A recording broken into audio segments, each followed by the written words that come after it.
Hello. चलो, so good evening everyone. कैसे हैं सब लोग? कितने लोग मेरे को फर्स्ट टाइम देख रहे हैं? अच्छा, गुड, अच्छी बात है। सभी देख रहे हैं ना? मैं तो फर्स्ट टाइम आपको पढ़ा रहा हूँ। चलो, ऑनलाइन आवाज आ रहा है कि एक बार कंफर्म करेंगे? जल्दी करो। यशस्वी, आवाज आ रहा है क्या मेरा?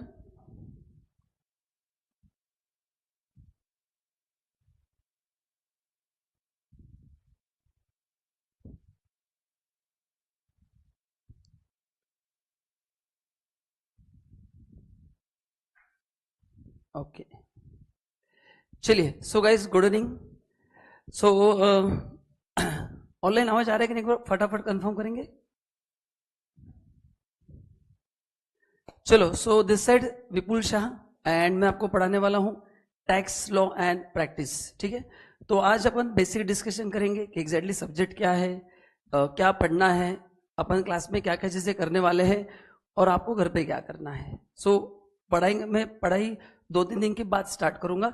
अभी बेसिक आपको बताऊंगा कि बेसिकली टैक्स होता क्या है। जो अपना सब्जेक्ट का नाम है ना, टैक्स लॉ एंड प्रैक्टिस। तो अच्छा, टैक्स वर्ड कितने लोगों ने सुना है?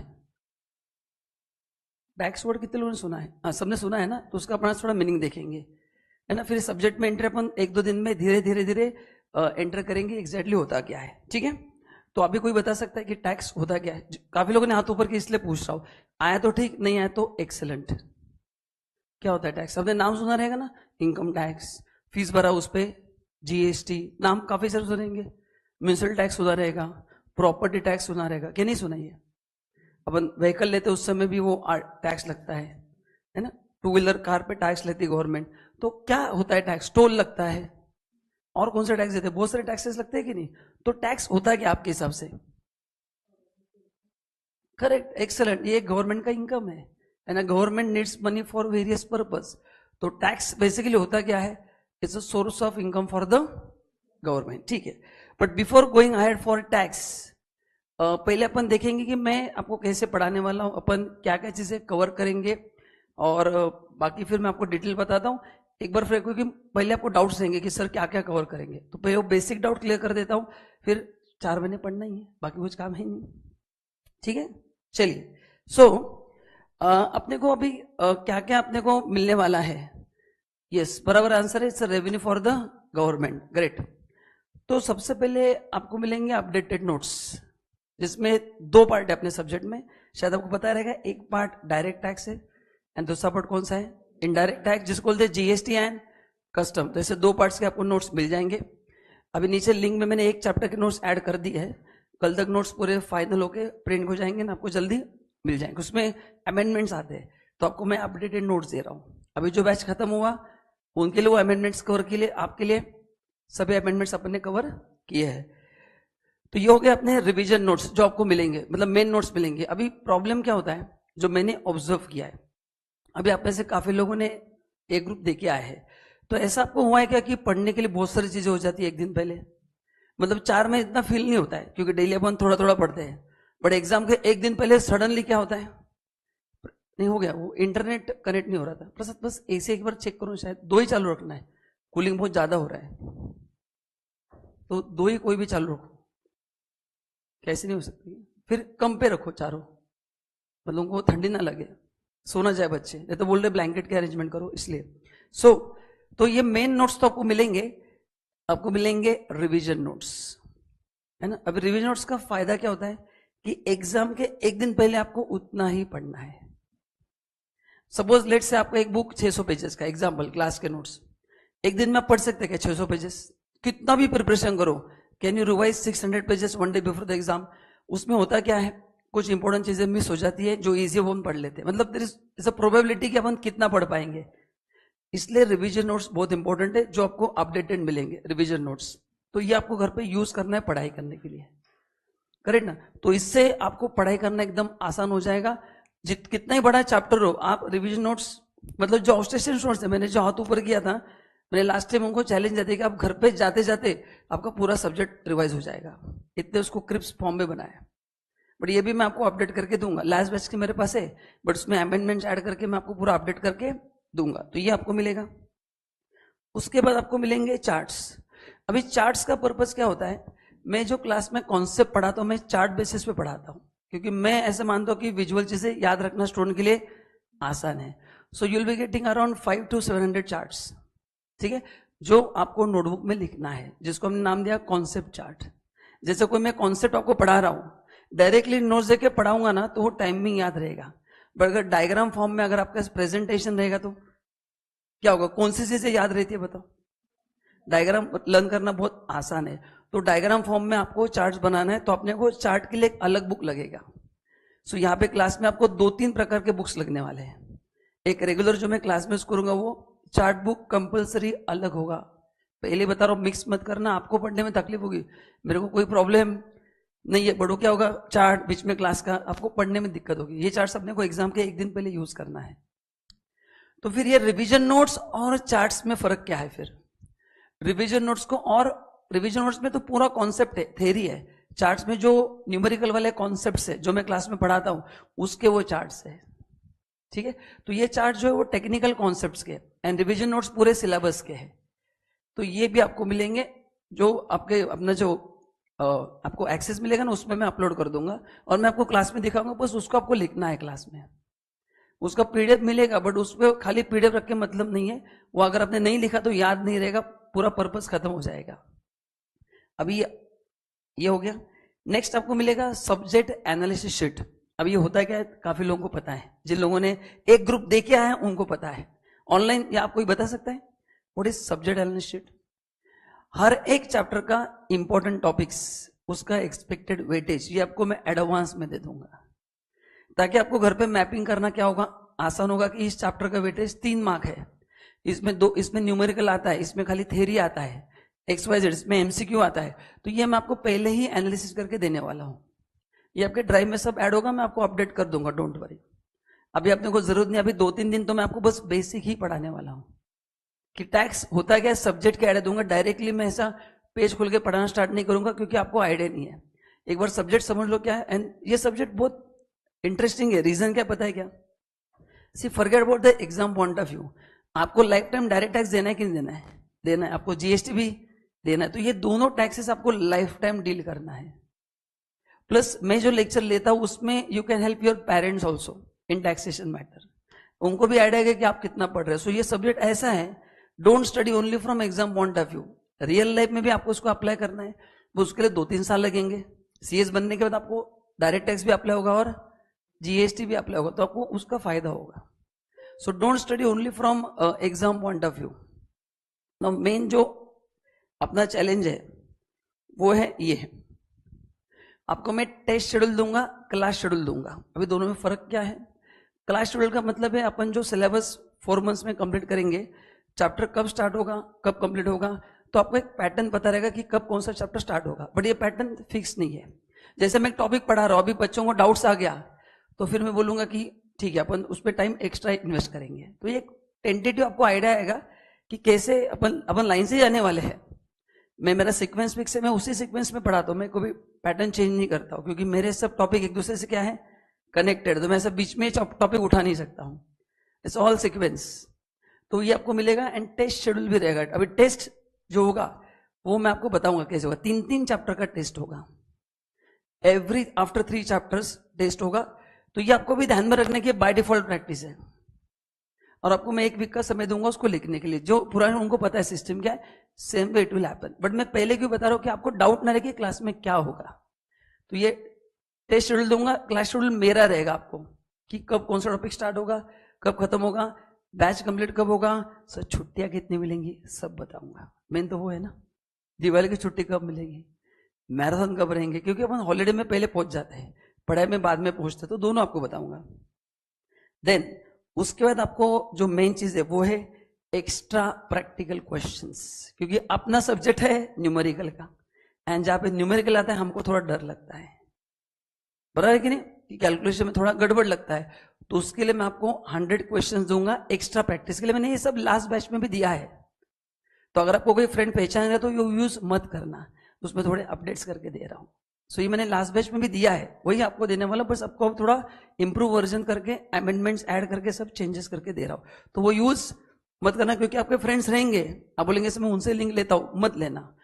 वो उनके बैच के लिए परफेक्ट था, आपके बैच के लिए उसमें थोड़े 80% सेम ही है, 20% अपडेट्स है, तो मैं आपको अपडेट करके दे रहा हूं। तो ये एक्स्ट्रा क्वेश्चन का फायदा क्या है, इसमें 100 क्वेश्चन है टोटल, DT GC सब मिला के, ये आपको घर पे प्रैक्टिस करना है। क्योंकि जब तक न्यूमेरिकल आप सॉल्व नहीं करेंगे, आप खुद सॉल्व नहीं करेंगे, तब तक कॉन्फिडेंस नहीं आएगा। क्लास में तो फैकल्टी के सामने सबको समझ में आता है कि नहीं आता है? आता है कि नहीं आता है? क्लास में ऐसे लगता है कि समझा नहीं समझा, तो हम फैकल्टी को पूछते ऐसा नहीं समझा है, तो प्रॉब्लम टेम्पररी सॉल्व होता है, बट क्या होता है अपने मेमोरी से चीजें निकल जाती है। इसलिए ये एक्स्ट्रा क्वेश्चन जो होंगे उससे आपको घर पे प्रैक्टिस करें, ये भी सोल्यूशन रहेंगे। डाउट्स मैं क्लियर करके दूंगा, तो ये भी आपको मिलेगा। इसके अलावा हर एक चैप्टर का इंपॉर्टेंट सेक्शन का मैं आपको ऐसे लिस्ट, ये दिख रहा है आपको, ऐसे मिलेगा आपको। क्योंकि काफी बच्चे क्वेश्चन पूछते हैं, सर हर एक सेक्शन लर्न करना जरूरी है क्या? ये क्वेश्चन आता है कि नहीं? कितने लोगों को आता है क्वेश्चन है? सभी, और लॉजिकल क्वेश्चन, इतने सेक्शन, मतलब मैं भी जब स्टूडेंट था तो ये मेरे लिए बहुत बड़ा चैलेंज था कि इतने सेक्शन कैसे लर्न करेंगे। तो हर एक चैप्टर में से इंपॉर्टेंट सेक्शंस, उसका मैं आपको लिस्ट ऐसे दिख रहा है, यही फॉर्मेट में आपको मिलेगा। ये उसके फोटो है, बट अब इस पर काम चालू है, मैं आपको रिफाइन करके दे रहा हूं, ये आपको मिलेगा, ताकि आपको जो डर है वो नहीं रहेगा। एंड द मेन थिंग आज ही बता रहा हूं, ऑनलाइन ध्यान से सुनना, आपको सेक्शन सभी लर्न करने की जरूरत नहीं, इतने सेक्शन कोई भी लर्न कर सकता है। जरा प्रैक्टिकली सोचो, एक सब्जेक्ट में 200 सेक्शन, उसमें से कौन सा एक मार्क का सेक्शन आएगा? कोई आपको मतलब ब्रह्मदेव नहीं बता सकता। जो पेपर सेट करते उनको ही नहीं पता रहता कि इस बार कौन से सेक्शन का क्वेश्चन पूछना है, उनको ही सोचना पड़ता है, इतने सारे सेक्शन है। तो मैं हमेशा बोलता हूं, हर बैच में बोलता हूं कि सेक्शन पढ़ के रखो, उसको फोर्स मत करना कि रटने की। अपन ने रट भी लिया तो भी एग्जाम में जाके अपन अमेंडमेंट करने के बहुत सारे चांसेस है। अमेंड मतलब हम खुद सेक्शन बदल डालते हैं कि कंफ्यूजन होता है कि 29.5 है या 29.7 है। तो आज मैं आपको डे 1 को ही बता रहा हूं कि सेक्शन के पीछे मत भागो। मैं जहां पे IM पे लिख के दूंगा उसको रटना ही है, मैं आपको बताऊंगा कि भाई ये सेक्शन मत बोलना, डायरेक्टली सेक्शन बेस्ड क्वेश्चंस आते हैं, तो वो मेरे को पता है कि आपके प्रॉब्लम्स क्या क्या है, तो मैं आपको उसका सोल्यूशन दूंगा। तो ये भी आपको लिस्ट मिलेगा। एंड मेरे हिसाब से जो सबसे इंपॉर्टेंट है, ये लास्ट पॉइंट है, ये है यूट्यूब लाइव सेशंस। ये मैंने लास्ट बैच में लिए थे, लगभग 15 से 20 सेशन मैंने लिए थे। अब ये होते क्या है, मैं एक्स्ट्रा प्रैक्टिस करा के लेता हूं, इसमें पढ़ाया कुछ भी नहीं जाएगा, क्लास का ये एक्स्ट्रा प्रैक्टिस है। जैसे अपना चैप्टर 1 हो जाएगा, उसके मैं कुछ एक्स्ट्रा न्यूमेरिकल सॉल्व करके लूंगा। अब इसका फायदा क्या है, सुबह आपको लगता है सर मैं कोई चैप्टर में थोड़ा और प्रैक्टिस चाहिए, तो उस सेशन में आपका प्रैक्टिस हो जाएगा। तो ऐसे हर एक 2 चैप्टर के बाद विल हैव एक्स्ट्रा प्रैक्टिस। ऐसे मैंने 140 क्वेश्चन लास्ट बैच में सॉल्व किए, ये यूट्यूब पे अपने आप चेक कर सकते हैं। एंड आपको कोई फ्रेंड है तुमको पूछ लेना कि सर ने कितने सेशंस लिए, लगभग 20 सेशंस हुए, एक सेशन में 10 क्वेश्चन मैंने सॉल्व किए। तो इफ यू आस्क मी कि टोटल अपन कितने क्वेश्चंस कवर करेंगे, बता देता हूं कि क्लास में कितने न्यूमेरिकल्स कवर होंगे टोटल। अपना जो मेन नोट्स है, जो आप और मैं मिलकर सॉल्व करेंगे, वो है लगभग 400 क्वेश्चंस मिनिमम बता रहा हूं आपको। जब कल नोट्स मिलेंगे उसके इंडेक्स में मैंने दिया है चैप्टर वाइज कितने क्वेश्चंस हर एक चैप्टर में है। So will be doing minimum 400 questions in class, plus live session में मैं 200 लूंगा। कितने हो गए टोटल बताओ? ऑनलाइन टोटल कितना हो गया? 600, प्लस आप खुद घर पे सॉल्व करेंगे 100 क्वेश्चंस। कितने हो गए? अब इतने क्वेश्चन सॉल्व करने के बाद रिजल्ट क्या आने वाला आपके सामने? 700 में से एग्जाम में 10 ही क्वेश्चन आते हैं, बताओ आएंगे कि नहीं? अभी जो लास्ट 2 पेपर हुए, हर एक एडजस्टमेंट अपने नोट्स में से आए, हर एक। आपको ऐसे एक भी एडजस्टमेंट नहीं मिलेगा जो क्लास में कवर नहीं हुआ है। बट प्रॉब्लम क्या है, रेंज बहुत बड़ा है, तो उसमें से कौन सा एडजस्टमेंट आएगा, that is a question mark. But ऐसा हुआ ही नहीं कि ये तो हुआ नहीं क्लास में, दैट हैज नॉट हैपन। तो ये जो मैं इतना करा के लेता हूं एक्स्ट्रा क्वेश्चन, तो ये यूट्यूब का सेशन शाम को रहेगा 7 to 8, तो सबको अटेंड करना है। ये एक्स्ट्रा सेशन है, मैं क्यों ले रहा हूं? ताकि आपको इजी लगे। तो जितने लोग अटेंड कर सकते हैं, यहां पे बैठ के अटेंड करना है करो। अपन देखते हैं, टाइम अपन मैनेज कर लेंगे। अगर आप 4 बजे फ्री हो तो विल हैव 4 to 5 ऑल्सो, मतलब आपको रुकने की जरूरत पड़ी नहीं, या फिर घर पे जाके देखो, वो तो एक्स्ट्रा है। मैं एक्स्ट्रा किन के लिए करा रहा हूं? जिनको लगता है कि शाम को न्यूमेरिकल में डर लगता है, तो उनके लिए वो सेशन है। अगर आपको लगता है कि सब कॉन्सेप्ट क्लियर है, मेरे को सब आ रहा है, तो नहीं किया तो भी चलेगा। से अल्टीमेटली आपको और मेरा पर्पस एक ही है, क्या है?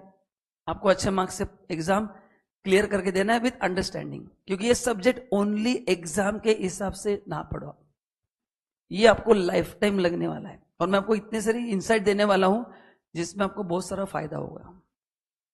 करेक्ट ना? मैं आपको कुछ इन्वेस्टमेंट टिप्स दूंगा जब हमने एक चैप्टर पढ़ेंगे डायरेक्ट टैक्स में, है ना? तो इन्वेस्टमेंट टिप्स अगर आप मेरे फॉलो करेंगे तो आज ही बता रहा हूं आपके रिटायरमेंट के 2-3 करोड़ ऐसे ही बढ़ जाएंगे, डोंट वरी। यस, आप जो भी इन्वेस्ट कर रहे हैं उसमें बढ़ जाएंगे। So I am not going to ask how much your parents earn, मेरे को उसमें इंटरेस्ट नहीं है। मैं आपको स्ट्रेटेजी बताता हूं कि आपको क्या करना है, मैं आपके लिए प्लान बना के दूंगा, नॉट फॉर पेरेंट्स, बट आप वो प्लान एग्जीक्यूट कर सकते हैं। तो इन्वेस्टमेंट प्लान आपको एग्जीक्यूट करना है बस, तो don't worry about the money part also. तो ये सब अपन करने वाले हैं। Now any question still now from your part, this is the way I am going to proceed. तो ये कितने हो गए? 3 और 3 6, बस 9 चीजें हम क्लास में सब कवर करने वाले हैं। And in addition to this आपको बहुत सारी चीजें मैं दूंगा, वो एडिशनल मैं अभी कमिट नहीं करूंगा, जैसे होगा मैं आपको बताते जाऊंगा कि ये अपन एक्स्ट्रा करने वाले हैं। तो any doubt regarding this? So this is the pattern. अगले 4 months these are the things we are going to cover and we'll be doing highest questions in India, ये मैं आपको गारंटी देता हूं। 700 क्वेश्चंस कोई भी स्टूडेंट सॉल्व नहीं करता है। कितने और क्वेश्चन? 700। यस, बस 100 क्वेश्चन का जिम्मेवारी आपका है, क्योंकि सभी क्वेश्चन मैं ही सॉल्व करूंगा ना तो आपको कॉन्फिडेंस नहीं आएगा। तो 100 क्वेश्चंस आपको करना है, बाकी 600 क्वेश्चंस मैं करा के लूंगा। एंड बताओ 700 क्वेश्चन होने के बाद 10 क्वेश्चन नहीं, ऐसा हो सकता है क्या? अगर ऐसा होता तो देन मेरे को कंपल्सरी रिटायर मिलना, क्योंकि उसमें आपका गलती नहीं, मेरा गलती है फिर। So don't worry. और आप 2 साल के पेपर आपको चेक करना है, जैसे क्लास चलोगा मैं आपको पेपर दिखाऊंगा क्लास में कि देखो ये एडजस्टमेंट, ये पेज नंबर, हर एक एडजस्टमेंट का मैं आपको पेज नंबर बताऊंगा कि ये जो भी पेपर हुआ, 2 पेपर हुए ना न्यू सिलेबस के, ये हर एक चीज कवर किया था। But what I found, paper में प्रैक्टिस स्टूडेंट का थोड़ा क्या होता है, कम हो जाता है। जितना चाहिए उतना प्रैक्टिस कम होता है, फिर थोड़ा प्रॉब्लम आता है। तो मतलब मेरे हिसाब से ये यूट्यूब सेशन बहुत इंपॉर्टेंट है। क्यों इंपॉर्टेंट है? इसमें अपन एक्स्ट्रा प्रैक्टिस कर रहे हैं। आप खुद भी कर सकते हैं, बट अगर आपका नहीं हो रहा तो मेरे साथ होता है प्रैक्टिस, आपको डाउट भी क्लियर होते हैं। एंड लास्ट में आपको बना के दूंगा एकेडमिक प्लानर। अब ये होता क्या है सर? ये प्लानर होता है कि टैक्स पढ़ा कैसे जाता है, क्योंकि खाली मैंने क्लास में बता दिया समझ गए ये तो आता है, ठीक है, सी सबको सब कुछ समझ में आता है, सही बोल रहा हूं कि नहीं? जिन लोगों ने ग्रुप 1 किया है, क्लास में सब कुछ परफेक्ट ही होता है, स्टिल एग्जाम में गड़बड़ होता है कि नहीं? तो वो गैप ब्रिज करने के लिए घर पे टैक्स पढ़ाई कैसे करना है, ये मैं आपको इंडिविजुअल शेड्यूल बना के दूंगा, क्योंकि हर एक स्टूडेंट का पढ़ने का तरीका अलग होता है। कोई रात को पढ़ाई करता है, कोई दिन में पढ़ाई करता है, किसी को याद नहीं रहता है। बट उसके लिए आपको मेरे को अप्रोच करना पड़ेगा कि सर हम ऐसे टैक्स पढ़ रहे हैं, हमको ये प्रॉब्लम आ रहा है, then I can give you solution. Last time मैंने स्टूडेंट को, हर एक स्टूडेंट को कस्टमाइज बना के दिया था कि तुम ये ट्राई करो, ये ट्राई करो, एंड काफी स्टूडेंट्स को फायदा हुआ है। सो लास्ट टाइम मैंने बहुत सारे स्टूडेंट्स का प्लानिंग करके दिया था कि उनको किसी को याद नहीं रहता है, किसी को रिवाइज कैसे करना समझ में नहीं आता है, फिर डेली इतना होमवर्क कैसे मैनेज करना है, तो ये सब मैं आपको बताऊंगा। तो ये लास्ट है एकेडमिक प्लानर। अभी आप बताइए इतनी चीजें होने के बाद आपको क्या लगता है, आपका रिजल्ट अच्छा हुआ कि नहीं होगा? बस इसमें एक ही चीज आपको करना है, कौन सी बताओ? ऑनलाइन बताओ कौन सी एक चीज आपको करना है, एक ही चीज आपको, बाकी तो मैं करा के लूंगा। कौन सी? बस 100 क्वेश्चन आपको, वो भी क्यों सॉल्व करना है? कॉन्फिडेंस नहीं आएगा तो मैं ही सॉल्व करूंगा तो फिर क्या है? टेस्ट मेरा थोड़ी है, मेरा एग्जाम देखिए हो गया 2011 में, टेस्ट आपका है ना। मैं सॉल्व करके क्या फायदा, मैंने तो नोट्स बनाए वो, तो मेरा क्वेश्चन मेरे को आने वाला है। तो बस इतना ही है।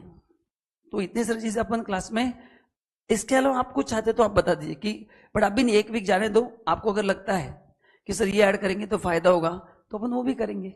I am flexible. ये मैंने मेरे सबसे बेस्ट पैकेज बनाया है कि अगर ये 10 टूल्स अगर स्टूडेंट्स को मिल गए और उसने अगर 4 महीने मेरा साथ दिया बिना एक्स्ट्रा डोका यूज किए। कुछ स्टूडेंट फैकल्टी के आगे सोचते हैं, तुम भाई टैक्स फर्स्ट टाइम पढ़ रहे हो, मैं डेली 10 घंटा पढ़ा रहा हूँ 2011 से, तो आप नंबर ऑफ आवर्स में एक्सपीरियंस काउंट करो, प्लस इतने सारे क्लाइंट्स का मैं रिटर्न्स फाइल कर रहा हूँ। सो आप फर्स्ट टाइम पढ़ रहे हो, मैं दिन भर 24 घंटे यूज करता हूँ, तो मेरे को पता है कि सब्जेक्ट को कैसे मैनेज करना है। बस आपको क्या करना है, साथ देना है। ठीक है, एनी क्वेश्चन? सो ये था, अभी अपन थोड़ा थोड़ा पढ़ना स्टार्ट करेंगे। बस मेरे को इतना आपको एक बताना था कि क्या क्या चीजें अपन क्लास में कवर करने वाले हैं। तो अभी अपन पहले अपडेटेड नोट्स पे अपन काम करेंगे। नोट्स में आपको 1-2 दिन में, अभी लिंक में एक चैप्टर के नोट्स दी है, बट फॉर नेक्स्ट 2-3 डेज आपको नोट्स की जरूरत नहीं, क्योंकि टैक्स होता है क्या पहले मेरे को बताना है। मैं directly chapter 1 open introduction to tax धाड़ धाड़ पढ़ना ऐसे स्टार्ट नहीं करता हूं मैं।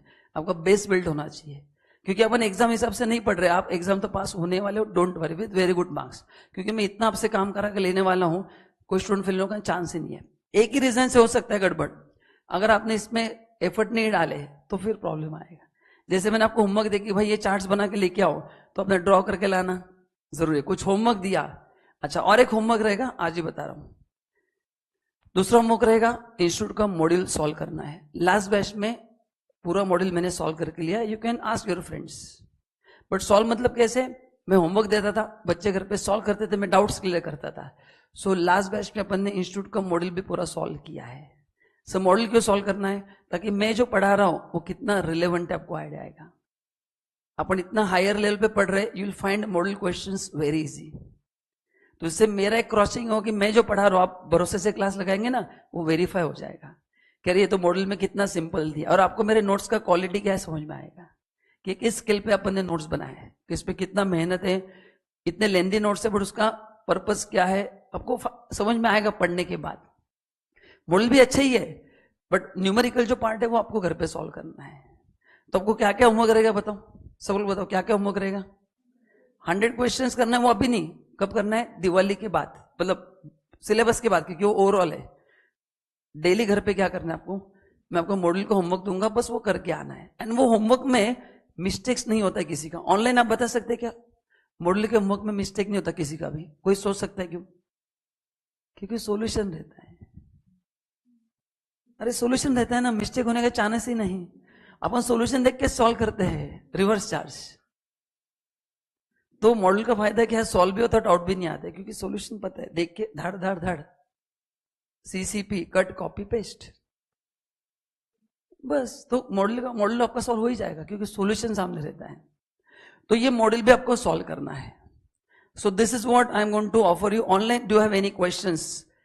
यस, आपको लगता है और कुछ ऐड करना चाहिए, इतना बहुत ज्यादा है, सफिशिएंट इतना? एंड ये सब मैं करा के लूंगा, बस क्या चाहिए बताएगा, अटेंडेंस चाहिए, है ना, स्टूडेंट ने क्लास को आना चाहिए। फिर वो मैंने, अगर आप आए नहीं, घर पे पढ़ाई नहीं की, अभी काफी लोग तो एक्सपीरियंस है, जो ग्रुप 1 से ग्रुप 2 में आए, वो अच्छे एकदम एक्सपीरियंस लेके आए हैं, सो उनको पता है कि क्या गलती हुई, अभी गलती क्या नहीं करना है। बट जो नए स्टूडेंट्स है, जो डायरेक्टली ग्रुप 2 में आए हैं, तो उनको थोड़ा ग्रुप 1 के बच्चों से बात करनी पड़ेगी कि उन्होंने, बट एडवांटेज क्या, इस ग्रुप में एक सब्जेक्ट कम है। सही बोल लो कि नहीं? ग्रुप 1 में 6 बजे तक बैठने, यहाँ पे आपको 4 सवा 4 जो भी टाइम है आप जल्दी फ्री हो जाओगे। So you have ample time for study. तो ऑनलाइन शैल वी प्रोसीड, एक बार हाँ बोल दो, ऑनलाइन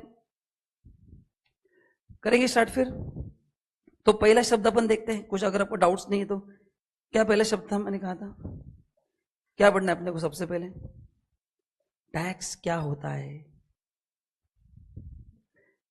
अच्छा, उसमें 2 पार्ट है, डायरेक्ट टैक्स पार्ट है एंड जीएसटी पार्ट है। Initially we are going to start with yes notes books. हाँ, नोट्स कितने लेने अपने को, 2 नोटबुक लगने वाले हैं, एक जो आप मेरे साथ क्लास में यूज करोगे और एक चार्ट्स बनाने के लिए। जो यहाँ पे मैं आपको कॉन्सेप्ट चार्ट बताऊंगा ना, वो आपको घर पे बनाना है, उसका पीडीएफ आपके ड्राइव में ऐड कर दूंगा, बस आपको देख के बनाना है। उससे क्या कॉन्सेप्ट याद रहेगा, एंड आपको अपने 1-2 चैप्टर का एक्सरसाइज किया ना, आपको समझना कि कितना ईजी हो रहा है। मतलब लास्ट बच्चों ने 8-8 घंटे में पूरा टैक्स खत्म कर दिया रिवाइज करके, क्योंकि उसको इतना हमने समरी फॉर्म में बना के रखा था, main notes, revision notes, concept chart. जिनको चार्ट्स नहीं बनाना है कोई प्रॉब्लम नहीं है, बस आप मेरे को 1000 पेजेस 12 घंटे पढ़ के दिखाओ, सिंपल। लेकिन अपना पर्पस क्या है, एग्जाम के 1 दिन पहले रिवाइज होना चाहिए कि नहीं, और अपना मेमोरी कितना स्ट्रांग है अपने को पता है ना, बराबर। अपना मेमोरी कितना अच्छा बताओ, अपने को कॉन्फिडेंस है, अपन सब गजनी है ना, वो थोड़े समय याद रहता है, बट कुछ चीजें बराबर याद रहती है, कुछ फोन नंबर हम कभी नहीं भूलते। तो जो लर्न कर रहे हैं वो कभी नहीं भूलते, बट जहां पे इंपॉर्टेंट चीज। अच्छा, किसी को ऐसा है क्या? नहीं, कोई प्रॉब्लम नहीं आएगा। जिन्होंने रिकॉर्डिंग लिया है उनको मैं अमेंडमेंट्स अलग से दे दूंगा, ज्यादा अमेंडमेंट्स डोंट वरी, मैंने अभी कहा हार्डली 10-20% है, सो डोंट वरी। अच्छा, किसी को ऐसा होता है क्या क्लास में, सर हम पढ़ते हैं भूल जाते हैं? मेरे पास बहुत भारी टेक्निक है, पहले दिन आपके सब प्रॉब्लम सॉल्व कर देता हूं, मतलब जब आप एग्जाम देंगे तो पास होके पेड़े लेके आना है आधा किलो, कौन से मैं दुकान भी बताऊंगा वही से लेके आना है। किसी को है कि ऐसा भूलने की बीमारी, किसी हम पढ़ते ही याद नहीं रहता है। नहीं, मेरे को ये प्रॉब्लम था, मेरे को डॉक्टर ने बहुत बारी सोल्यूशन दिया फ्री में, मैं कोई चार्जेस नहीं लूंगा, बट किसी को तो आप भी बताओ, किसी ऐसा होता है हम पढ़ते हैं बाद में भूल जाते हैं, बार बार पढ़ना पड़ता है। Online anyone having this?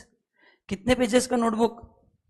200 pages का, है ना, इनफ है 200 पेजेस के दो। हाँ, तुमको प्रॉब्लम है, क्या नाम है दोस्त तुम्हारा? युवराज सिंह, सॉरी युवराज, ठीक है। अच्छा, मेरा कोई प्रॉब्लम था ये। तो तुम युवराज कहाँ से हो तुम? गुजरात से हो, अच्छा। तो गाइस युवराज को, अच्छा इधर कश्मी शाह को, अच्छा शाह हो तुम भी, ठीक है, मैं भी शाह हूं, वो भी शाह है, ठीक है। तो तुम्हारे डाउट्स में ज्यादा डिटेल में बताऊंगा तो ओके। सो उसको भी बोलने की प्रॉब्लम है, तो मेरे को प्रॉब्लम था, तो मैं एक सर के पास गया था मेरे, तो उन्होंने जो सोल्यूशन दिया मैं शेयर करता हूँ। तो युवराज, तुमने वो मूवी देखा है क्या, पठान मूवी देखा है, शाहरुख खान का पठान? कब देखा है, मतलब अप्रोक्सीमेटली 6 मंथ बैक? बहुत पहले, 1 साल पहले, ठीक है। तो अगर मैं तुमको यहाँ पे बुलाता हूं तो you will be able to tell story perfectly without any problem. हाँ, मतलब मेमोरी है, अभी मैंने प्रूफ कर दिया ना। तो तुम जो बोल रहे हो प्रॉब्लम है ही नहीं, बस वही मैं बता रहा था, प्रॉब्लम डज नॉट एग्जिस्ट, ये यहाँ पे है, उसको मूवी का स्टोरी याद है कि नहीं बताओ? अब भी आके तो पूरा, जितना वो करण जो जोहर है ना, किसका मूवी वो, यशराज फिल्म है ना, हाँ, तो उनको नहीं पता है, उसको एक एक स्टोरी पता है, उसने कौन सा शर्ट पहना तो वो भी उसको याद है। सही बोल रहा हो कि नहीं? तो प्रॉब्लम कहां पे, मैं आपको बताता हूं, कुछ नहीं है, प्रॉब्लम इज ऑफ फोकस। आप सब मूवी देखने थिएटर जाते हैं कि नहीं? थिएटर में जब मूवी देखते हैं ना, तो अपना फोकस कितना जबरदस्त रहता है, मतलब बाजू दोस्त को किडनैप भी किया तो अपने को पता चलता है किधर गए। So that kind of focus is required. तो प्रॉब्लम कुछ भी नहीं है, बस तुमको इस सब्जेक्ट को प्यार करना पड़ेगा, लाइक गर्लफ्रेंड, तो काम आसान हो जाएगा। तुम उसको ऐसे सब्जेक्ट देखोगे तो बहुत प्रॉब्लम आएंगे, करेक्ट ना? तो डोंट वरी, हो जाएगा प्रॉब्लम सॉल्व। रिवीजन में तुमको बताऊंगा कैसे करना है। तो अब इसलिए तो रिवीजन नोट्स का इंपॉर्टेंस क्या है, जो चैप्टर में क्लास में 8 घंटे पढ़ाता हूं, आप 45 मिनट्स में रिवाइज कर सकते हो। कितने में? और ये घड़ी लगा के इतना मैंने जबरदस्त, आप नोट्स एक बार मैंने देखना, रिवीजन नोट्स आपको समझ में आएगा, वेरी सुपर फास्ट रिवीजन होता है। तो 1 घंटे में आप एक चैप्टर रिवाइज कर सकते हो, तो you can revise daily 1 chapter. इतने में नोट्स समरी फॉर्म में बनाए, उसका पर्पज ही वही है। क्योंकि जैसे सब्जेक्ट सब खत्म होते जाते हैं, फिर प्रेशर आता है कि अरे 4 सब्जेक्ट, 3 सब्जेक्ट, इसके 10 चैप्टर, तो मैं तुमको बताऊंगा कैसे रिवाइज करना है। But there is no problem of memory, तो डॉक्टर की दवाई वगैरह मत लेना। लास्ट बैच में एक स्टूडेंट आया था, तो उसके पेरेंट्स दवाई लेने वाले थे, किसी इसको याद नहीं रहता है, तो डॉक्टर ने दवाई दी है, बोला madam just let me check कि वो बीमार है कि नहीं। तो मैंने उसको वही पूछा, उसने सिंघम का एग्जाम्पल लिया, तो बोला मैडम इसको सिंघम को मूवी याद है, तो ये नोट्स याद है, तो डॉक्टर जाने की जरूरत नहीं, उन्होंने कैसे मारा उसको प्यार से कि बोले भाई तू झूठ बोलता है, तेरे को सब मूवी का स्टोरी सब याद है, नोट्स कैसे याद नहीं रहते। तो it's a matter of focus and interest. बस 3-4 साल थोड़ा आपको दबा के पढ़ना है, बाकी क्या फिर हो जाएगा, ठीक है। एंड हम करके लेंगे, आप चिंता मत करो। चलिए, so coming back to the topic online, जिनको प्रॉब्लम है, शार्दुल मैंने सोल्यूशन दिया है, डोंट वरी, अपन करेंगे उसका काम। अच्छा थोड़ा बताओ ना, टैक्स होता क्या है? जैसे उसने कहा टैक्स क्या होता है, source of revenue for the government. अच्छा, गवर्नमेंट पैसा कलेक्ट, अच्छा अपन अभी 2 दिन के बाद पढ़ेंगे, अभी 2 दिन मस्त एंजॉय करना है, क्योंकि आप टैक्स आपने सुना है, बट एग्जैक्टली होता है कि मैं आपको स्ट्रक्चर बता रहा हूं। तो 2 दिन will have only basic discussion, notes की भी जरूरत नहीं, मैं भी खुद भी नोट्स यूज करने वाला हूं, है ना।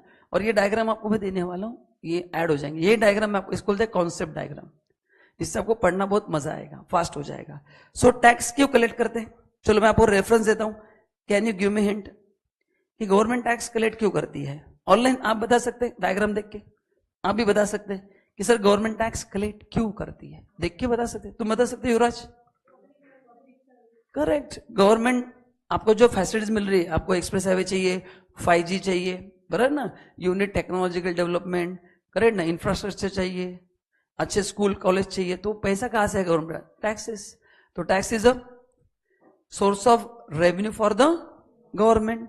तो ये छोड़ के आप बता सकते हैं क्या गवर्नमेंट कहां कहां पे पैसा खर्च करती है? डिफेंस पे करती है, सिक्योरिटी पे, और एक्सप्रेस हाईवे, और डैम्स, रेलवेज, करेक्ट, रेलवे कितना खर्चा देखो, रेलवे मतलब रेलवे लाइन बिल्ड करना, कितना एक्सपेंसिव एसेट है वो। और कहाँ पे खर्च करते हैं? एजुकेशन पे, है ना। जो भी अंडर प्रिविलेज स्टूडेंट्स है गवर्नमेंट के स्कूल वहाँ पे फ्री में पढ़ाते हैं, तो उनका पैसा टैक्स में से जाता है। देन गवर्नमेंट के बहुत सारे स्कीम्स होते हैं, देखो वो अभी मोदी जी ने अनाउंस किया, कौन सा स्कीम, सोलर बिठा के देंगे 1 करोड़ घर को, ऐसा कुछ तो भी अनाउंस किया, तो उनको फ्री मिलेगा, वो पैसा तुम लोग दोगे और मैं भी दूंगा, है ना। तो ऐसा होता है। तो ये अपन सब लोग जो टैक्स देते हैं अलग अलग फॉर्म में, उसका यूज गवर्नमेंट करती है फॉर डिफरेंट पर्पस। तो इसमें आपको एक जोक सुनाता हूं, बहुत जबरदस्त है, सुनना।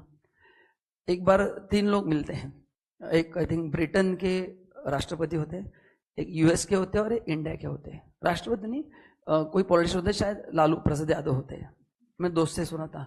तो बोले कि वो तो तीनों ऐसे मिलते किसी समिट में, तो वो फिर जो ब्रिटेन के हैं जो भी है, तो बोलते कि ये जो ब्रिज बना है ना, इसमें 50% कॉस्ट में वो मेरा घर बन चुका है। जो ब्रिज बना है इतना बड़ा, उसमें 50% पैसा कहाँ पे यूज हुआ है? मेरे घर पे यूज हुआ है, तो उसमें मेरा घर बन गया है। दूसरे बोलते ये तो कुछ भी नहीं। दूसरे राष्ट्रपति होते बोलते ये जो ब्रिज बना है ना, इसमें मैंने 2 घर बनाए। कितने बनाए? 2 घर। फिर इंडिया की बारी आती है, वो जो पॉलिटिशियन होते बोलते कि ये जो आपको ब्रिज दिख रहा है ना, इसमें मैंने पूरा ये घर बना दिया। तो बोलते ब्रिज कहाँ पे? नहीं, बोले बनाए नहीं ना पूरा हमने घर ही बना दिया। तो ये ऐसे होता है। काफी क्लाइंट पूछते कि सर हम टैक्स क्यों दे? यहाँ पे इंडिया में बड़े बड़े फ्रॉड होते कि नहीं फ्रॉड? ये फ्रॉड, फिर वो 5G घोटाला, वो कोल घोटाला, देन वो ओनली 1,85,000 करोड़ का था, मतलब लैक्स। तो इसे इंडिया में 10-20 हजार करोड़ के घोटाले होते रहते हैं। तो हम टैक्स क्यों दे? अब ये इंडिविजुअल चॉइस है, इसमें मैं क्या बताऊं, है ना। तो वो अपने हाथ में नहीं है, but still we have to pay taxes for, yes, bus stand के लिए ओके, एग्रीकल्चर के लिए होता है, हेल्थ केयर वेरी इंपॉर्टेंट, है ना। बट हेल्थ केयर इंडिया में आपको पता है गवर्नमेंट हॉस्पिटल कितने अच्छे, है ना। मतलब मेरे को बताने की जरूरत नहीं, डर लगता है अंदर जाने में कि मैं वापस आऊंगा कि नहीं, है ना, है ना। It's a one sided traffic, है ना। डायरेक्ट सबको बोल के जाने के bye bye, see you next जन्मा। सो ये पर्पस आपको बता दिया। नाउ 2 तरह के टैक्सेस होते हैं। तो सुना है आपने डायरेक्ट टैक्स, इनडायरेक्ट टैक्स? सुना है क्या? नाम सुना है क्या? मीनिंग तो मैं ही बताने वाला हूं, बट एटलीस्ट वर्ड सुना है कि नहीं? कितने ने सुना है word direct tax, indirect tax? Good. तो जिन लोगों ने नहीं सुना उनके लिए बता देता हूं कि क्या होता है direct tax and indirect tax. आप जो लोग इनकम कमाते हो, तो आपके पेरेंट जो भी काम कर रहे हैं, जॉब कर रहे हैं, बिजनेस कर रहे हैं, whatever they are doing, उस पे जो टैक्स देना पड़ता है वो होता है डायरेक्ट टैक्स, उसको बोलते हैं income tax. And indirect tax जो होता है, it is on goods and services, it is on, and जिसका नाम है अपने लिए जीएसटी। अपने लिए क्या है? GST, yes. स्नेहा आप ऑफिस में कॉल करेंगे ना तो आपको इन्फॉर्मेशन मिल जाएगी। मेरे को आइडिया नहीं है फीस का स्ट्रक्चर क्या है, आपको ऑफिस में इन्फॉर्मेशन मिल जाएगा, डोंट वरी, यस। या फिर तुम्हारा नंबर ड्रॉप कर दो, मैं टीम को बोल दूंगा तुमको कॉल करने के लिए, what is okay for you. तो ऑनलाइन बता सकते हैं क्या कौन से टैक्सेस है? Direct tax and indirect tax. Indirect tax is on goods and services. तो पहले अपन इसका मीनिंग समझते हैं, क्योंकि अपना सब्जेक्ट का एक पार्ट ही क्या है? इनडायरेक्ट टैक्स लॉ, है ना। तो पहले समझते इसका नाम डायरेक्ट टैक्स इनडायरेक्ट टैक्स क्यों रखा? सलमान खान शाहरुख खान क्यों नहीं रखा? वो भी रख सकते, अच्छा नाम है दोनों। Why direct tax, why indirect tax? मेरा नाम क्यों नहीं, आपका नाम क्यों नहीं? तो let's understand the basic concept कि इनडायरेक्ट टैक्स होता क्या है। तो जो गुड्स एंड सर्विसेज पे लगता है ना, किस पे लगता है? उसको बोलते हैं इनडायरेक्ट टैक्स। जैसे अभी आप मेरे को बताएंगे क्या कि आप कौन से सर्विसेज या गुड्स यूज कर रहे? जैसे अभी आप क्लास ज्वाइन करोगे, उस पे क्या होगा? जीएसटी आएगा ना। और कहाँ पे टैक्सेस लग रहे? अपने लग्जरी गुड्स लिए, मोबाइल लिया, उस पे टैक्स है, कपड़ों पे टैक्स है, और आप कहीं पे खाना खाने जाते हैं वहां पे टैक्स है। तो जहां जहां पे गुड्स एंड सर्विस है, आपका मोबाइल फोन सर्विस है, क्लासेस है सर्विस, कोई जिम जा रहा है, तो जहां जहां पे गुड्स एंड सर्विस आते हैं वहां पे आपको क्या लगता है? इनडायरेक्ट टैक्स लगता है। क्या लगता है? अभी पहले अपन समझते हैं इसको इनडायरेक्ट टैक्स क्यों बोला जाता है। इट्स वेरी इजी, है ना। Why it is called as indirect tax? आपको मैं एक एग्जांपल देता हूं।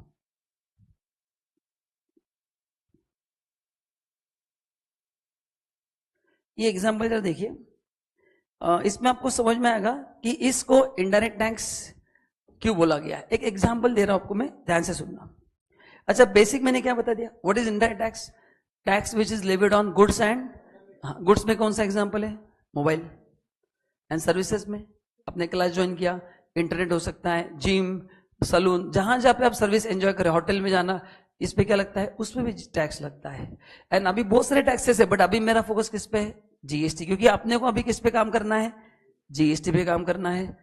ओके, सो एक एग्जांपल लेते हैं, ये है टाटा मोटर्स, ठीक है। टाटा मोटर्स क्या बनाते हैं? सोचना क्यों पड़ा? टाटा मोटर्स बोल रहा हूं मैं, थोड़ी पार्ले जी का बिस्किट बनाते हैं। अरे बोलो ना, क्या बनाते हैं? कार बनाते हैं ना। तो ये कार क्या है, गुड्स या सर्विस है? ऑनलाइन आप बताएंगे, कार गुड्स है, बराबर है। तो गुड्स पे तो टाटा मोटर्स पहले क्या करेगा, ये गाड़ी, अच्छा डायरेक्टली आपको मिलता है, बीच में डीलर होता है, डीलर। तो टाटा मोटर पहले गाड़ी किसको बेचेगा? डीलर को बेचेगा। एंड फिर डीलर किसको बेचेगा? कस्टमर को, बराबर है। तो अपन शोरूम में जाके खरीदते हैं। सो 3 लोग इन्वॉल्व है। तो आपका जो भी 2 व्हीलर 4 व्हीलर जो भी है, वो अपने डायरेक्टली कंपनी से नहीं खरीदी, बीच में कौन है? डीलर है। अपन डीलर से खरीदते हैं, डीलर किससे खरीदता है? कंपनी से। सो देखो कैसे होता है। अब ये टाटा मोटर्स जब गाड़ी बेचेगी तो उस पर जीएसटी लगाएगी। अभी एज्यूम करो 2 लाख रुपए, कैलकुलेशन पे मत जाना, अपन बेसिक लेक्चर पे। तो अभी बस एज अ स्टोरी करके समझ लेना है, कैलकुलेशन पार्ट पे आपको भी इन्वॉल्व नहीं होना है, क्योंकि मैं अभी कुछ स्टार्ट ही नहीं किया है। ये बस टैक्स वर्ड में आपको बता रहा हूं कि टैक्स होता क्या है। फिर कल से धीरे धीरे अपन पढ़ना स्टार्ट करेंगे, कल से भी नहीं, परसों से। तो 2 लाख रुपया उन्होंने जीएसटी लगाया, किस पे लगाया? डीलर के ऊपर। अभी डीलर गाड़ी किसको बेचेगा? डीलर गाड़ी किसको बेचेगा? आपको बेचेगा। अच्छा, अभी ध्यान से सुनना, आप टाटा मोटर्स हो, एक एग्जाम्पल लेते हैं, अपन ने 10 लाख की गाड़ी बेची, एग्जाम्पल के लिए 2 लाख का जीएसटी लगाया, तो आपने टोटल कितना टैक्स लगाया डीलर को? 2 लाख, और टोटल बिल वैल्यू 12 लाख हो गया। कैसे 12 लाख? 10 लाख रुपए कार का वैल्यू, 2 लाख रुपया जीएसटी, यहां तो कोई प्रॉब्लम? परफेक्ट। अभी ये 2 लाख रुपए डीलर किसको देगा बोलो? टाटा मोटर्स ने 12 लाख का बिल दे दिया, सोच के आंसर देना, डीलर कितना देगा? अगर आप डीलर हो तो टाटा मोटर्स को 12 लाख दोगे कि नहीं दोगे? अरे हाँ या ना, दोगे ना? Online, yes. तो ये फिर टाटा मोटर्स 2 लाख रुपए किसको दे देगा? खुद रखेगा या गवर्नमेंट को देगा? सोच के आंसर देना फटाफट। गवर्नमेंट को देगा, क्योंकि ये रेवेन्यू उनका नहीं है। तो गवर्नमेंट के हिसाब से सोचो, गवर्नमेंट को जो रेवेन्यू मिला वो दिया है तो टाटा मोटर्स ने, बट एक्चुअली उन्होंने दिया है या उन्होंने बर्डन डीलर पे पास ऑन किया है? बराबर है। मतलब अल्टीमेटली अगर मैं पूछता हूं कि टैक्स किसने दिया, तो आपका आंसर क्या होगा? डीलर। अल्टीमेटली टैक्स किसने दिया? डीलर। मिला किसको? गवर्नमेंट को। अच्छा, next question everyone must answer, dealer ने डायरेक्टली दिया या थ्रू चैनल दिया? करेक्ट, इसलिए उसको बोलते हैं इनडायरेक्ट टैक्स। इसलिए उसको क्या बोलते हैं? इनडायरेक्टली बर्डन डीलर पे आ गया है। बर्डन किस पे आ गया? डीलर पे इनडायरेक्टली आ गया। पहले गवर्नमेंट ने टाटा मोटर्स पे बर्डन डाला कि भाई जब भी तू गाड़ी बेचेगा हमको जीएसटी चाहिए। उन्होंने, अच्छा जीएसटी कौन बेयर करेगा? And user. तो टाटा मोटर्स के लिए एंड यूजर कौन है? डीलर। डीलर के लिए कौन है? अपन लोग हैं। ओके, तो बोलो अभी आप बताओ, why it is called as indirect tax? At least 2 student मेरे को बताएंगे इसको इनडायरेक्ट टैक्स क्यों बोलते हैं। करेक्ट, बर्डन क्या हुआ है? Pass on. तो व्हाट इज इनडायरेक्ट टैक्स? जिसका बर्डन क्या हुआ है? पास ऑन हुआ है। अभी आप बताइए, आपने जो क्लास में फीस दिया है, जो हमने गवर्नमेंट को पे किया है, वो एज यस एकेडमी हमने हमारी जेब से दिया है या आपसे लेके दिया है? वो कौन सा टैक्स है? बस, this is called as indirect tax which is paid through जाल। अच्छा सर, हम क्यों नहीं भर सकते? आपने क्वेश्चन पूछना चाहिए, क्योंकि फिर आपको हर एक को जीएसटी का नंबर लेना पड़ेगा, जो प्रैक्टिकली पॉसिबल नहीं है। जीएसटी का कंप्लायंस करना पड़ेगा, जो आपके लिए प्रैक्टिकली पॉसिबल है कि हर एक के लिए इंडिया का नहीं, प्रैक्टिकली पॉसिबल नहीं है। And there is no guarantee you will pay. India में आप भर दोगे, बाकी लोग गायब कर देंगे टैक्स। तो गवर्नमेंट को आप पे भरोसा नहीं है, उनको पता है कि आप टैक्स डुबाने के लिए किस लेवल तक लोग गिर सकते हैं। Correct, thank you so much. तो इसलिए उसको बोलते हैं इनडायरेक्ट टैक्स। ना और एक आगे बढ़ते स्टेप, अभी बताओ डीलर जो है, टाटा मोटर्स ने डीलर को लेट से 10 लाख में गाड़ी बेची, डीलर मार्जिन ऐड करके बेचेगा या 10 लाख का गाड़ी 10 लाख में बेचेगा? मतलब डीलर का प्राइस अपने लिए ज्यादा रहेगा ना, तो डीलर का जब प्राइस बढ़ेगा तो उसके ऊपर लगने वाला जीएसटी भी बढ़ेगा कि नहीं? क्या नहीं बढ़ेगा? 10 लाख पे अगर 2 लाख रख रहा है, डीलर ने सपोज 11 लाख प्राइस सेट किया, तो 11 लाख पे जीएसटी ज्यादा लगेगा। तो डीलर जब कस्टमर को बेचेगा जेठालाल को, उसने जेठालाल से 2.5 लाख का जीएसटी कलेक्ट कर लिया। कितना कर दिया? 2.5 लाख। अभी 2.5 लाख के 2 पार्ट है। Yes online, thank you, correct है। सुनो, 2.5 लाख के 2 पार्ट है। कौन बता सकता है 2.5 लाख के 2 पार्ट क्या है? एक 2 लाख का वो पार्ट है जो टाटा मोटर्स ने डीलर को पास ऑन किया था, एंड डीलर किसको पास ऑन कर रहा है? कस्टमर को। एंड 50,000 का कौन सा पार्ट है? जो डीलर का जो मार्जिन है। आपने कहा ना कि डीलर फुकट में नहीं बेचेगा, मार्जिन, उस मार्जिन के ऊपर जीएसटी लगेगा। उस मार्जिन के ऊपर क्या लगेगा? जीएसटी लगेगा। तो डीलर ने कस्टमर से कितना कलेक्ट किया? 2.5 लाख। अच्छा, डीलर 2.5 लाख भरेगा या डीलर ऑलरेडी 2 लाख उसमें से दे चुका है टाटा मोटर्स को, जो गवर्नमेंट को मिल चुका है? गवर्नमेंट के हिसाब से सोचना, you are a government now, total गाड़ी पे आपको टैक्स कितना मिलना चाहिए? 2.5 लाख। कितना मिलना चाहिए? 2.5 लाख। टाटा मोटर्स के थ्रू कितना मिला है? 2 लाख। तो फिर डीलर कितना देगा? 50,000 टैक्स देगा। ऐसे ही वर्किंग होगा। डीलर कितना देगा? 50, है ना? इस कॉन्सेप्ट को बोलते हैं वैल्यू एडिशन। मैं आगे बिल्ड करूंगा, आप टेंशन मत लो। अभी वैल्यू एडिशन का मतलब क्या है कि आप जितना मार्जिन ऐड करोगे उस पे ही टैक्स लगेगा। अभी बताओ, अगर ये हमको बेसिक नहीं बताऊंगा, डायरेक्ट चैप्टर पढ़ना स्टार्ट करूंगा, कुछ फायदा होगा क्या? समझेंगे? इसलिए मैं घाई नहीं करूंगा, अपना 2-3 दिन बेसिक्स चलेगा, व्हाट इज टैक्स ओनली।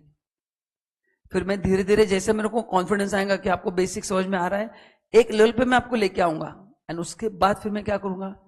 पढ़ाना स्टार्ट करूंगा। ठीक है? सो घाई मत करना, बहुत मजेदार सब्जेक्ट है, you are going to enjoy this subject. बस पेशेंस रखना, क्योंकि घाई करके मैं आगे गया तो फिर ऐसा ना हो कि आपको समझ में नहीं आएगा। और एक चीज आपको करना है, अगर आपको लगता है कि कहीं पे मेरा स्पीड फास्ट हो रहा है तो आप मेरे को जरूर बताओ, क्योंकि मैं आपको फर्स्ट टाइम पढ़ा रहा हूं।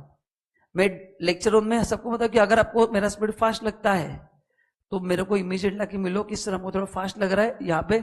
सो whatever problem you are facing, let me know right now. Am I clear? एक बार एक चैप्टर हो गया ना, मैं आपको खुद पूछने वाला हूं। अभी आप कुछ गेस मत करना, let me finish 1 chapter at least, तो फिर आपको आइडिया आएगा मेरा स्पीड कैसा। मेरे को भी आपके रिस्पॉन्स बेसिस पे बैच का समझ में आता है, क्योंकि मेरा स्टाइल हर एक बैच के हिसाब से चेंज होता है। हर एक बैच के स्टूडेंट का अंडरस्टैंडिंग अलग होता है, तो मेरे को वो एडजस्ट करके पढ़ाना पड़ता है। तो जब तक आप मेरे से इंटरेक्ट नहीं करोगे मेरे को समझ में, हाँ, आप इंटरेक्ट नहीं करेंगे तो मैं एज्यूम करूंगा सब समझ में आ रहा है। सो जितना आप इंटरेक्ट करोगे, जितने डाउट पूछोगे, I will be more than happy. तो मेरे को ऐसा बैच चाहिए कि जो मैक्सिमम डाउट पूछे, ताकि आपको ही पढ़ने में मजा हो। मतलब जब आप मेरे लेक्चर को आएंगे, you should enjoy the lecture, कि आज कुछ नया सीखने को मिलेगा।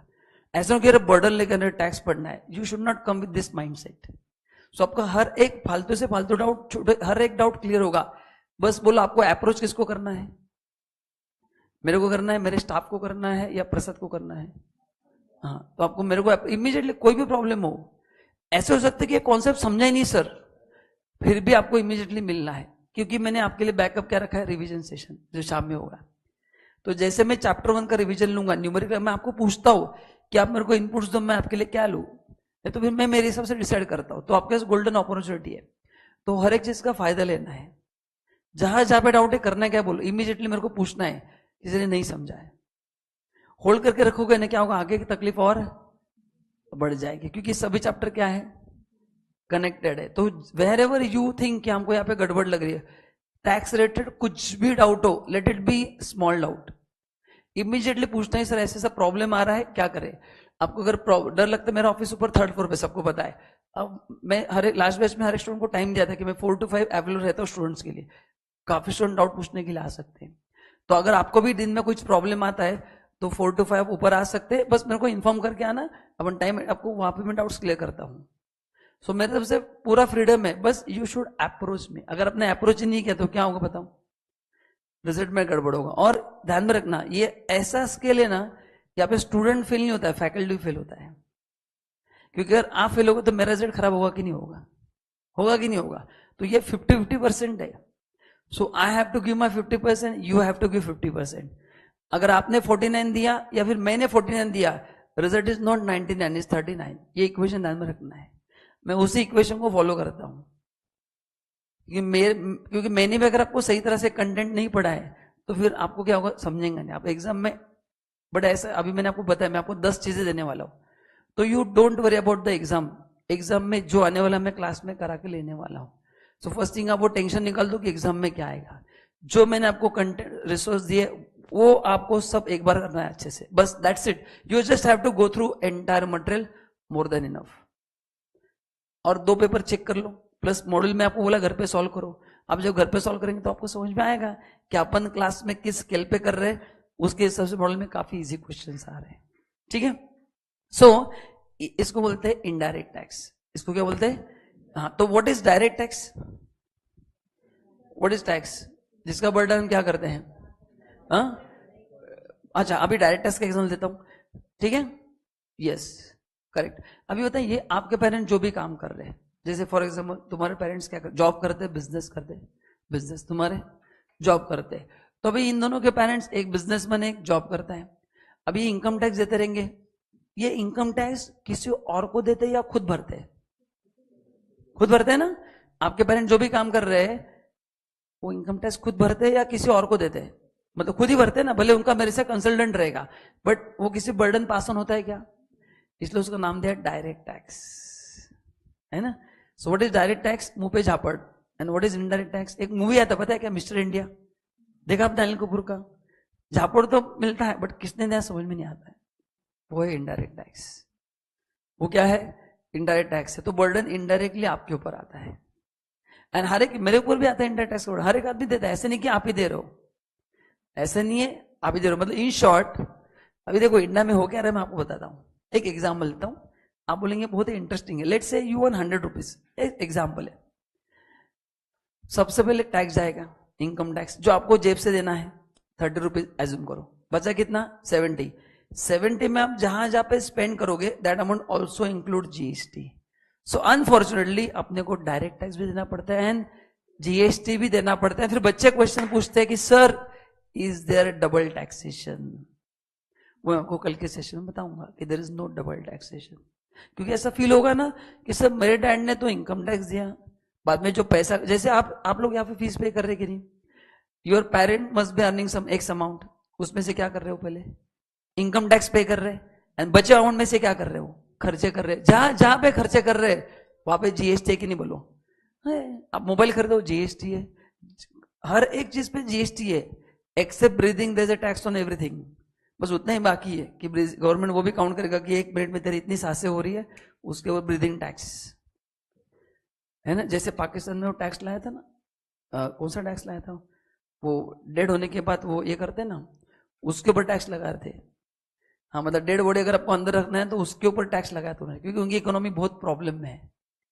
वो लाया कि नहीं पता नहीं, बट बहुत न्यूज आया था उसका. हाँ, टैक्स है वहां पे. वो ये करते ना, बरी करते कि नहीं, तो वो जमीन वो आप यूज कर रहे हैं ना, वो उसके ऊपर टैक्स.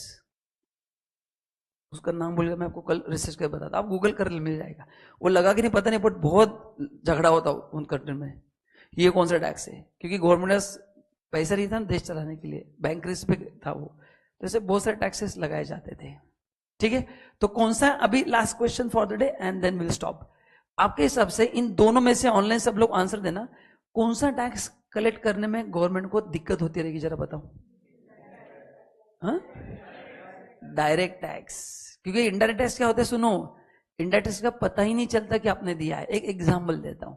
जैसे आप ब्रेक में जाते बोलते भाई बालाजी चिप्स देना, बालाजी तानाजी आपको जो भी पसंद है, आप 10 रुपए देते चिप्स लेके आते, you think of only 10 rupees, उसमें जीएसटी ऑलरेडी इंक्लूड रहता है. So wherever you spend money, जैसे अभी क्लास खत्म होगा काफी लोग ओला से जाएंगे, ओला उबर लेके जाएंगे, उसमें जीएसटी रहता ही है. तो काफी जगह पे क्या है जीएसटी, तो इंडायरेक्ट टैक्स का पता ही नहीं चलता है. झापड़ बाय मिस्टर इंडिया लगता है, बट रिस्पॉन्स किसको, सामने कोई दिखना तो चाहिए मारने के लिए. गुस्सा तो आ रहा है but no is there to, उसको मारूंगा किसको.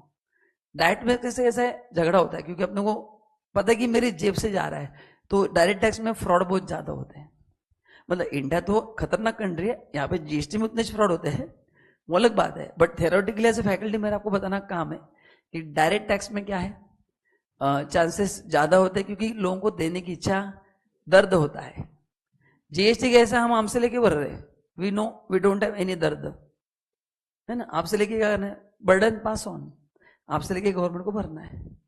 सो इंडियन टैक्स में इतना प्रॉब्लम नहीं है. डायरेक्ट टैक्स रिकवर करते करते गवर्नमेंट को नाक में दम आ जाए, क्योंकि लोग ऐसे खतरनाक तरीके ढूंढते हैं. कितना भी गवर्नमेंट प्रूफ मतलब लॉ खतरनाक, अपने में टैलेंट की इंडिया में कमी, नहीं है। हर एक चीज का जुगाड़ अपने पास है, हर एक चीज का। ठीक है, चलिए तो गाइस आज इतना ही करते हैं, टाइम हो गया 6:35 हो चुके हैं, मेरा टाइम 6:30 था। तो आज मैंने आपको बेसिक बता दिया है, कल से अपन क्या करेंगे, थोड़ा और पढ़ना स्टार्ट करेंगे। ठीक है, चलो तो guys thank you so much, and कल मिलते हैं 5:30 बजे। Bye bye. चलो ऑनलाइन बाय बाय एवरीवन, कल मिलते हैं। कल मिलते हैं 5:30 को।